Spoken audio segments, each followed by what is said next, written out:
China agent Eileen వాంగ్ వ్యవహారం America రాజకీయాల్లో కలకలం రేపింది. కాలిఫోర్నియా స్టేట్ అర్కాడియా కౌంటీ మేయర్ 58 ఏళ్ల ఐలిన్ వాంగ్ తాను చైనా ఏజెంట్ అని కోర్టులో అంగీకరించారు. FBI విచారణలో సంచలన నిజాలు బయటకు రావడంతో ఆమె తన మేయర్ పదవికి రాజీనామా చేశారు. FBI అమెరికా న్యాయశాఖ దర్యాప్తులో ఐలిన్ చైనా ప్రభుత్వం కోసం పనిచేస్తున్నట్లు ఆధారాలు లభించాయి. సో చైనా ప్రభుత్వ అధికారుల సూచనల మేరకు ఐలిన్ వాంగ్ ఆమె భాగస్వామి యావోనింగ్ మైక్సన్ కలిసి US న్యూస్ సెంటర్ అనే పేరుతో ఒక వార్తా వెబ్సైట్ను నడిపారు.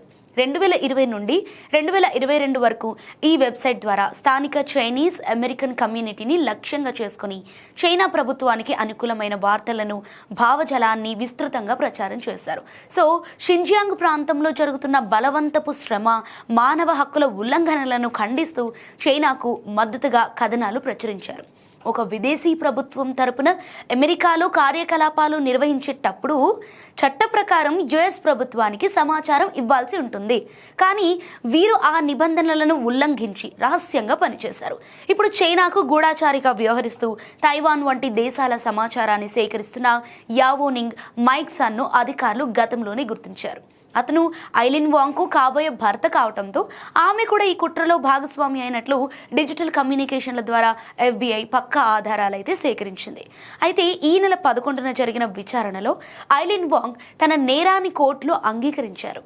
అమెరికా చట్టాల ప్రకారం విదేశీ ప్రభుత్వానికి అక్రమ ఏజెంట్గా వ్యవహరించినందుకు ఐలిన్ వాంగ్కు గరిష్టంగా 10 ఏళ్ల వరకు జైలు శిక్ష పడే అవకాశం ఉందని అమెరికా న్యాయశాఖ వెల్లడించింది.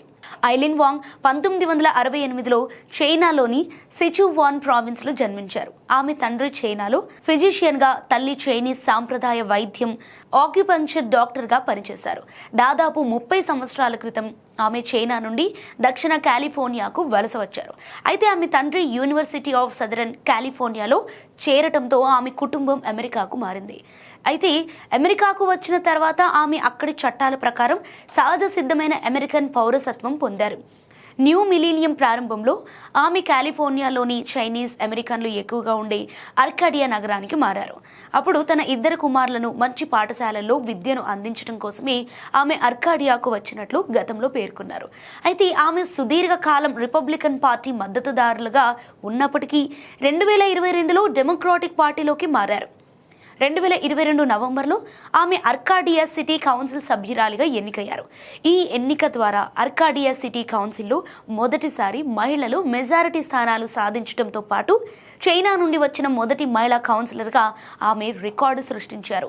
అర్కాడియా నగర నిబంధనల ప్రకారం అయితే కౌన్సిల్ సభ్యులలో రొటేషన్ పద్ధతిలో మేయర్ పదవి దక్కుతుంది.